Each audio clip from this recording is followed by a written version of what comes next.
Okay mga kabadyads, no? So magandang araw sa inyo lahat.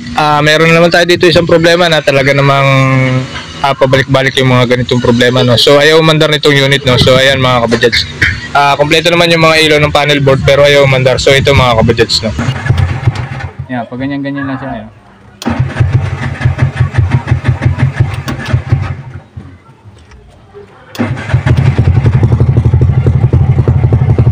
Umaandar siya pero wala na.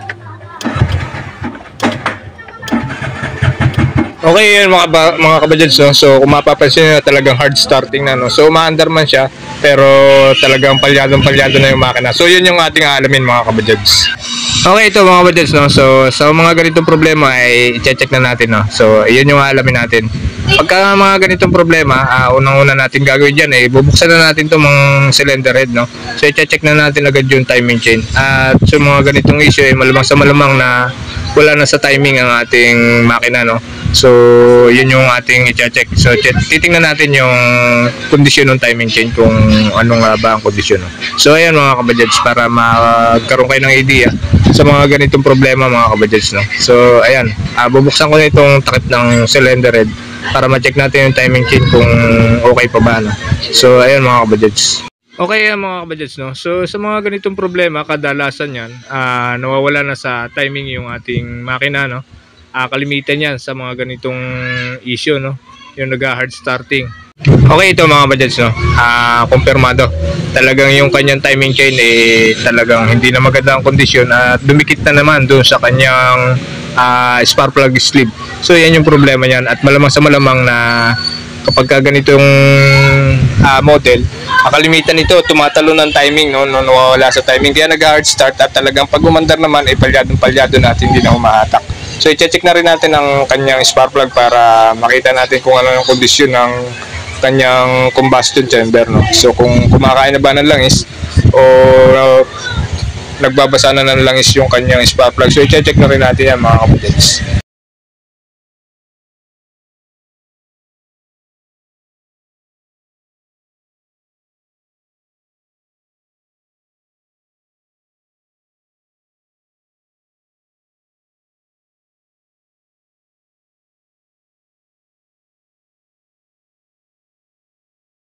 Okay ito mga kabadyads, no? So hindi na nga maganda yung kondisyon ng kanyang spark plug, no? Medyo maitim na. So ibig sabihin nito may problema na yung kanyang combustion chamber. Medyo may lumulusot na langis na. So maitim na yung pagkasunog ng kanyang spark plug. So yan yung problema. Yan din yung ating gagawin, no? So ayan mga kabadyads, yung mga simpleng idea natin tungkol dito sa ating mga ganitong unit na talaga naman nag-hard starting na. Okay ito mga kabadyads, no? Susubukan muna natin palitan ng spark plug para at susubukan natin paandarin kung aandar pa, no? So ayan mga kabadyads, papalitan ko muna ng bagong spark plug bago natin buksan. So para ma-check natin kung aandar pa siya. So ayan mga kabadyads.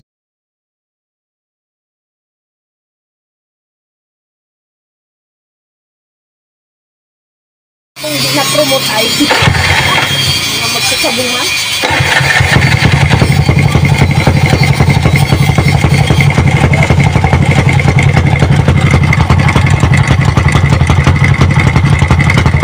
So ayun mga kabadyads, no? So umandar naman siya kaso talagang palyado na, talagang wala na siyang minor at talagang malamang sala hindi nababatak ito mga kabadyads.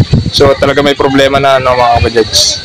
Okay mga kabadyads, no? Sa part na to hindi ko na pinakita yung pagbabaklas at naging issue nga niya ay yung nawala na sa timing yung ating makina, no? Yung kanyang makina nawala na sa timing. So pinalitan na natin ang timing chain at pati itong clutch lining papalitan na rin. So ayan mga kabadyads, yung naging issue niya yung timing chain na tumalo na ang timing. So yun yung naging problema niya. So hindi ko na pinakita yung pagbabaklas at ito na lang pag-install na lang mga kabadyads. Ipapakita ko sa inyo kung ano yung tamang timing nito mga ganitong Bajaj Sari, no? So ayan, kinakabit ko lang ito mga kabadyads. Okay ito mga kabadyads, sa part ng timing gear sprocket, so ayan yung timing mark niya. So ayan, naka 12 o'clock yan, tatapat nyo yan doon sa screw bolt. Pagdating naman dito sa magneto o yung rotor, so ayan yung kanyang timing mark. So ayan mga kabadyads, no? Naka 12 o'clock din yan at meron niyang tinatapatan dito sa may banda ng crankcase natin. So may timing mark din yan. Ayan mga kabadyads. Okay, ito mga kabadyads, no? Medyo sinorkat na natin. Hindi ko na pinakita yung pagbubuo. So ayan, buo na yung ating project ngayon, no? So papanda rin na lang natin yan mga kabadyads.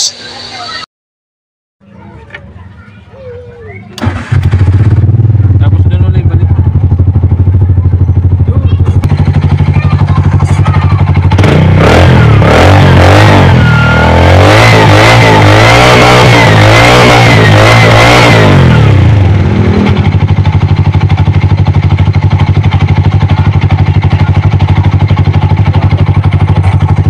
Okay, yan mga kabadyads, umaandar na yung unit at talagang lumakas na yung kanyang RPM, no? So wala nang problema. So yun yung naging problema niya, yung timing chain at yung kanyang timing tumalo na, no? So tumalo na ng ilang ngipin yung kanyang timing. Kaya ayaw nang umandar o umandar man siya, palyado na. So yan yung ating mga simpleng idea tungkol sa mga ganito nagha-hard starting na Bajaj Ari, no? So ayan mga kabadyads.